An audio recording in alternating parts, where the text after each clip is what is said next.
Si le chiffre de mobilisation lors des manifestations du samedi diminue, celui du nombre d'interpellations a encore augmenté à Dijon. Un noyau dur de casseurs à l'origine de dégradations au centre-ville. Alors pourquoi n'est-il pas possible de les stopper? Ce débat s'invite sur le plan politique. Valentin Châtelier, Anthony Borloo.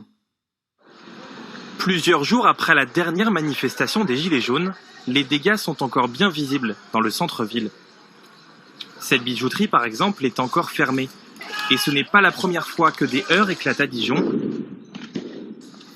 Pour cet élu de l'opposition, l'ultra-gauche en est responsable.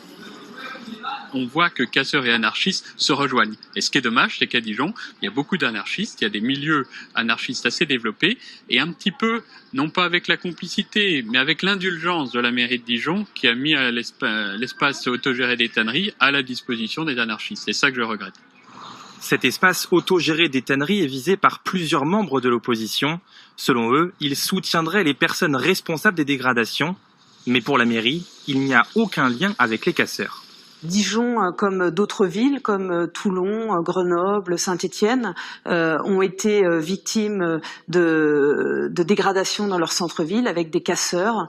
Et voilà, faire un lien entre cet espace de culture urbaine et les dégradations, je pense que c'est de la politique politicienne qui a juste comme objectif de mettre de l'huile sur le feu, donc je la commenterai pas. Aux tanneries, les accusations de Laurent Bourguignat sont également balayées. Pour eux, ce lieu n'est pas le refuge des casseurs.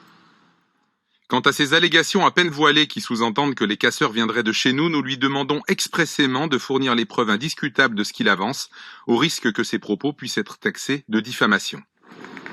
Des désaccords politiques qui ne devraient pas s'arrêter, surtout à moins d'1 an des élections municipales.